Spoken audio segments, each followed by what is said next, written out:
नमस्कार दोस्तों, आप सभी को हिंदी दिवस की बहुत बहुत शुभकामनाएं।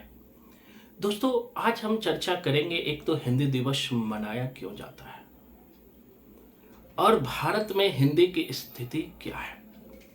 दोस्तों, सबसे पहले 14 सितंबर को हिंदी को राजभाषा के रूप में दर्जा दिया गया और राजभाषा का दर्जा देने के बाद 1953 से हर साल हिंदी दिवस के रूप में मनाया जाता है। अगर मैं भारतीय संविधान की बात करूं तो स्वाधीनता प्राप्ति से पहले हिंदी में राजभाषा शब्द का प्रयोग प्रायः नहीं मिलता है और सबसे पहले 1949 ईस्वी में दक्षिण भारत के महान नेता श्री राजगोपालाचारी ने भारतीय संविधान में नेशनल लैंग्वेज के समानांतर स्टेट लैंग्वेज शब्द का प्रयोग किया 1949 में। दोस्तों, जब 1949 में स्टेट लैंग्वेज का प्रयोग किया, इसका मुख्य उद्देश्य था नेशनल लैंग्वेज और स्टेट लैंग्वेज में अंतर बना रहे।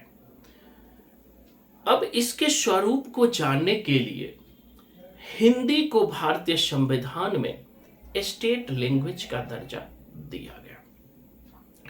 दोस्तों, स्टेट लैंग्वेज का प्रयोग ऑफिशियल लैंग्वेज के रूप में होता रहा है। स्टेट लैंग्वेज का अर्थ राजभाषा होता है। राजभाषा का मतलब होता है शासक या राज्य सरकार द्वारा प्राधिकृत भाषा।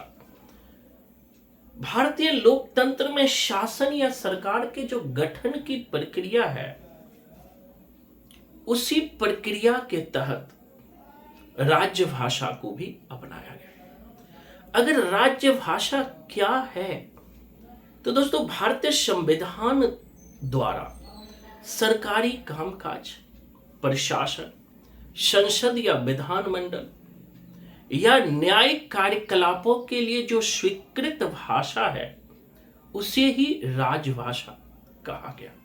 तो आपको राष्ट्रभाषा और राजभाषा में अंतर ध्यान रखना होगा। दूसरी बात, संविधान के भाग 17 में राजभाषा की चर्चा है। संविधान के भाग 17 और आर्टिकल 343 से 351 तक राजभाषा की चर्चा की गई है। दोस्तों, राष्ट्रभाषा और राजभाषा के प्रयोग की दृष्टि से यह दो महत्वपूर्ण अवधारणाएं हैं।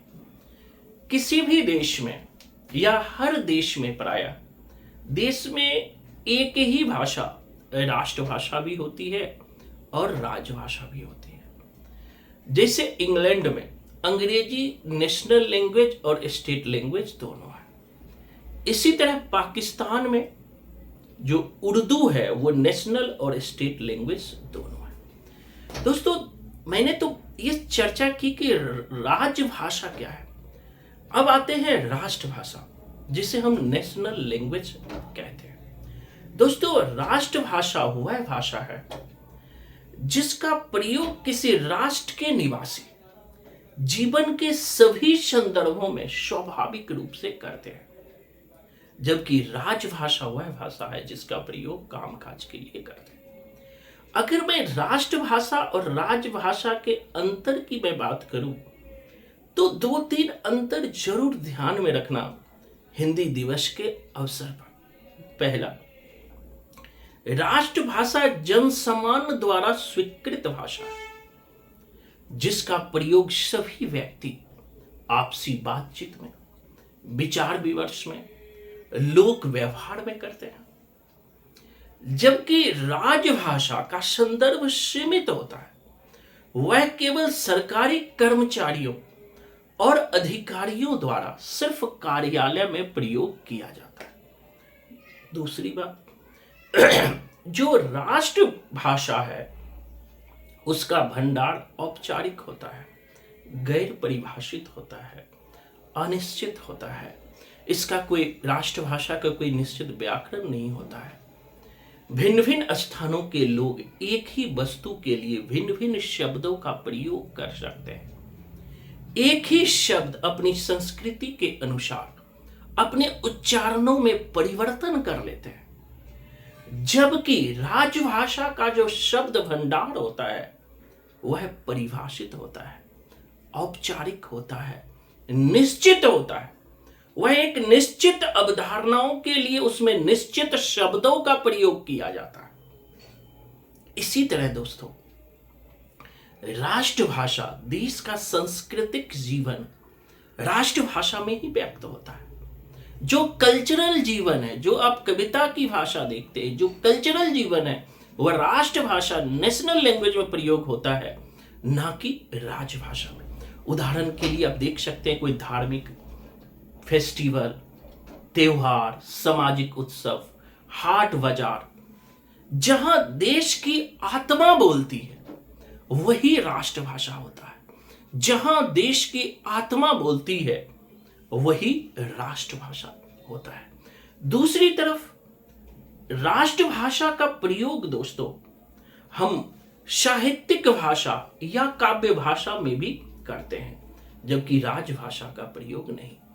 राष्ट्रभाषा के प्रयोग में आत्मनिष्ठा की संभावना हमेशा बनी रहती है, क्योंकि हर व्यक्ति, प्रयोग करने वाला व्यक्ति का परिस्थिति अलग होता है, उसका सोच अलग होता है, बोलने की प्रक्रिया अलग होती है।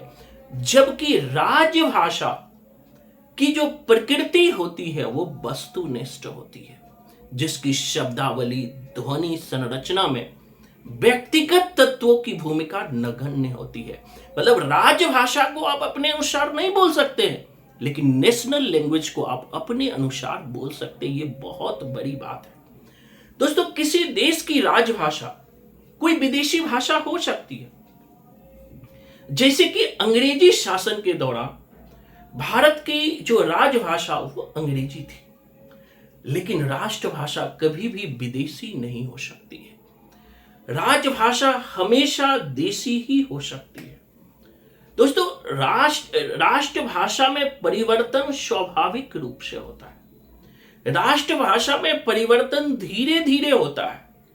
एक राष्ट्रभाषा को आप परिवर्तित नहीं कर सकते हैं, क्योंकि वो आम जनों के आम दिलों में निवास करते हैं।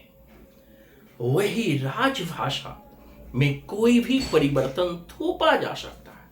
जैसे अंग्रेजों ने अपने तरफ से अंग्रेजी थोप दिया। कुछ शब्दों को हटा सकते हैं, कुछ शब्दों को जोड़ सकते हैं। दोस्तों, एक चीज मैं और चर्चा करूंगा हिंदी दिवस के अवसर पे, कि आजादी से पहले हिंदी को ही नेशनल लैंग्वेज माना जाता था। चाहे वो गांधी जी हो, रविन्द्रनाथ टैगोर हो, तिलक हो, दक्षिण भारत के नेता हो, सभी का एक मानना था कि पूरे देश को जोड़ने के लिए एक भाषा का होना जरूरी है, वो है राष्ट्रभाषा। और क्योंकि हम एक दूसरे से एक ही भाषा के द्वारा जुड़ सकते हैं, लेकिन जब आजादी मिली तो क्षेत्रीय समस्या उत्पन्न हो गई। संविधान लागू होने के बाद 15 साल बाद संविधान में यह चर्चा की गई थी कि हिंदी को 1965 के बाद राष्ट्रभाषा का दर्जा दे दिया जाएगा। लेकिन आजादी के बाद क्षेत्रीय समस्या उत्पन्न हो गया। खास करके दक्षिण भारत के लोग हिंदी का विरोध करने लगे, बंगाल के लोग हिंदी का विरोध करने लगे, गुजरात के लोग विरोध करने लगे, और हमारे सांसदों के दृढ़ इच्छा शक्ति के कमी के कारण और क्षेत्रीय समस्या ना उत्पन्न हो जाए, इस कारण से हिंदी राष्ट्रभाषा नहीं बन पाया। दूसरी कारण, हम उस समय खुद आंतरिक समस्याओं से जूझ रहे थे। एक तरफ आर्थिक समस्या से जूझ रहे थे 50 और 60 के दशक में, दूसरी तरफ बाह्य आक्रमण, चीनी आक्रमण से जूझ रहे थे। पाकिस्तान से हमारा झगड़ा चल रहा था, 1965 में पाकिस्तान के साथ हमारा युद्ध हुआ। इस कारण से, इन सभी कारणों से हिंदी राष्ट्रभाषा नहीं बन पाया। लेकिन हिंदी के विकास के लिए समय के साथ साथ काम होते रहे हैं। आज भी हिंदी के विकास के लिए काम हो रहे हैं। तो आप सबको हिंदी दिवस की बहुत बहुत शुभकामनाएं। अगर आप पहली बार वीडियो देख रहे हैं, तो अगर आपको अच्छी वीडियो लगे तो ज़रूर कमेंट कीजिए, हमारे चैनल को सब्सक्राइब कर दीजिए और एक घंटी है बेल आइकन उसे ज़रूर प्रेस कीजिए। दोस्तों, इसका फ़ायदा, सब्सक्राइब करने का फ़ायदा क्या होता है, जब भी मैं कोई वीडियो डालता हूँ तो आपको नोटिफिकेशन आ जाता है, ऑटोमेटिक नोटिफिकेशन आ जाता है और आप हमारी सारी वीडियो को आसानी से देख सकते हैं। और हमारा हिंदी साहित्य का फिर से नया बैच भी शुरू हो रहा है। अगर आप चाहते हैं कि साहित्य आपके टिप्स पे हो, साहित्य से कोई भी एग्जाम आप 2 से 3 महीने में पास कर जाए, तो एक बार जरूर क्लास लेकर देखिए। हम रिजल्ट की लिखित गारंटी व्हाइट पेपर पर देते हैं कि आपका रिजल्ट होगा अगर आपका मार्गदर्शन और मेहनत हो। दोस्तों, बड़ी अच्छी कहावत है, किसी ने कहा है कि जीतने वाले अलग काम नहीं करते, हर काम को अलग तरीके से करते हैं। तो उसी तरीके को अपनाइए। धन्यवाद। जय हिंद, जय भारत। आप सभी को हिंदी दिवस की बहुत बहुत शुभकामनाएं।